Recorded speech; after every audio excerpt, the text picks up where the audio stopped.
mga celebrities na cancer survivors at lumaban sa kanilang malubhang karamdaman.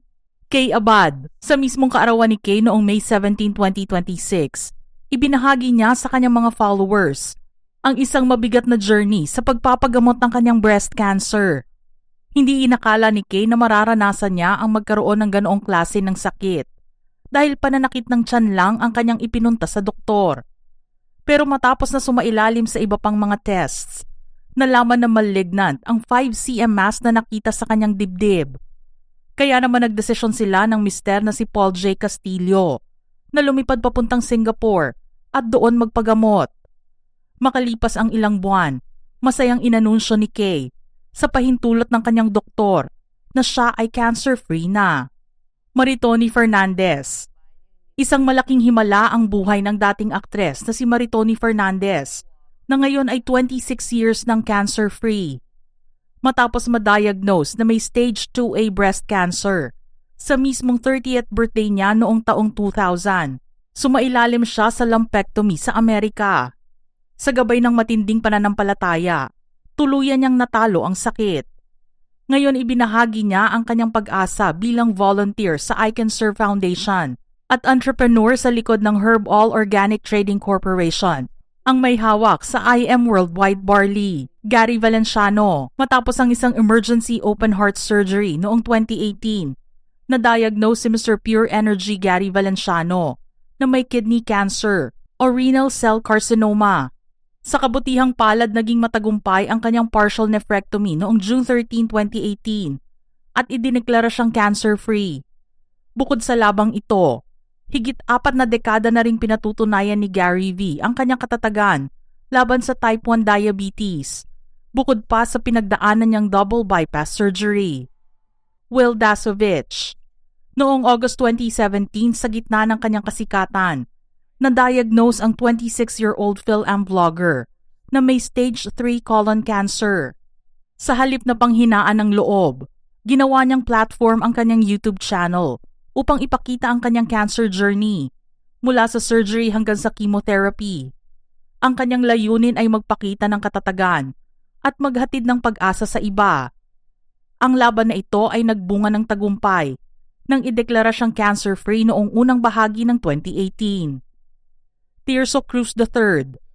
Hayagang ibinahagi ng veteranong aktor ang kanyang karanasan bilang isang lung cancer survivor at advocate para sa maagang pagtuklas at paggamot nito. Taong 2014 nang ma-diagnose siya na may stage 2 lung cancer. Matapos gumaling sa tulong ng mga treatment, naging katuwang siya ng organisasyong Hope From Within upang palawakin ang kaalaman ng publiko sa mga makabagong gamutan tulad ng immunotherapy. Chris Aquino. Sa kabila ng kanyang patuloy na laban sa mga kritikal na autoimmune diseases, dumaan din ang Queen of All Media na si Chris Aquino sa isang matinding pagsubok noong 2024 nang magpakita ng indikasyon ng colon cancer, ang kanyang PET scan. Ang naturang colon scare ay nagdulot ng labis na pangamba, lalo pat colon cancer din ang naging sanhi ng pagpanaw ng kanyang lola at inang si Cory Aquino. Agad na nagsagawa ng mga karagdagang pagsusuri ang kanyang medical team upang matukoy ang kalubhaan nito. At sa kabutihang palad napatunayang cancer-free si Chris at walang anumang bakas ng malignant cell sa kanyang tiyan. Joey Albert. Ang OPM icon at 3-time cancer survivor na si Joey Albert ay patuloy na nagbibigay inspirasyon sa pamamagitan ng kanyang pagkanta at pagbabahagi ng kanyang health journey. Unang na-diagnose na may cervical cancer noong 1995 at colon cancer noong 2003. Muli siyang sinubok nang bumalik ang sakit noong 2015 bago ang kanyang concert. Sa kabila nito, hindi sumuko ang singer na base na sa Canada kasama ang kanyang pamilya mula pa noong 2004. Melissa De Leon. Ang aktres at kapatid ni Christopher De Leon ay opisyal na na-diagnose na may stage 2B breast cancer noong August 2006. Bagamat nag-negative ang kanyang biopsy noong 2005 matapos makakapa ng bukol sa left breast, isang mammogram ang nakatuklas na cancerous ang bukol. Sa pamamagitan ng 6 na chemotherapies, tuluyan niyang naisalba ang kanyang kalusugan at kasalukuyan ng cancer-free sa loob ng halos 20 years. L.A. Tenorio. Noong March 2023, nasuri na may stage 3 colon cancer ang PBA icon at Magnolia Hotshots head coach na si L.A. Tenorio. Ngunit sa loob lang ng 6 na buwan, matapos ang operasyon at mga treatment, ay masaya niyang ibinalita noong September 2023 na siya ay cancer-free na. Kasunod nito, aktibo ng itinaguyod ni LA ang advokasya para sa early detection ng cancer at ang kahalagahan ng pangangalaga sa mental health habang lumalaban sa sakit. Doktora Vicky Bello, isang matatag na breast cancer survivor, ang sikat na celebrity dermatologist na na-diagnose na may stage 3 invasive lobular carcinoma o ILC noong 2016.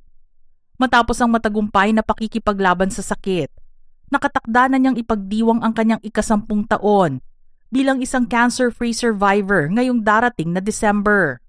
Glenda Garcia, ang kilalang aktres, ay isa ring breast cancer survivor matapos ma-diagnose noong 2013. Dahil maagang natuklasan ang sakit sa stage 0 pa lang, agad itong naagapan sa pamamagitan ng operasyon. Bagamat ligtas at cancer-free na siya sa loob ng maraming taon, nananatili siyang maingat sa pamamagitan ng patuloy na pagpapasuri sa doktor. Ate Gay, tagumpay na nalampasan ni Ate Gay ang cancer sa salivary glands o mucoepidermoid carcinoma na na-diagnose sa kanya noong March 2025. Matapos ang matinding takot sa bukol na lumitaw sa kanyang mukha, sumailalim siya sa 35 sessions of chemo at radiation therapy sa tulong ng mga nagmalasakit sa kanya. Ngayon, unti-unti nang bumabalik ang kanyang kalusugan matapos tuluyang mawala ang bukol. Divine Tetay, ang komedyanteng si Tetay, na kilala bilang impersonator ni Chris Aquino, ay isa ring pancreatic cancer survivor. Matapos ma-diagnose noong 2017, sumailalim siya sa serya ng mga treatment sa loob ng mahigit 3 buwan. Dahil sa mabilisang paggagamot, tuluyang gumaling si Tetay at matagumpay na nakabalik sa mundo ng komedya. Mga ka-showbiz peeps, ano naman ang inyong reaksyon sa ating listahan ngayon? Share your thoughts in the comment section below.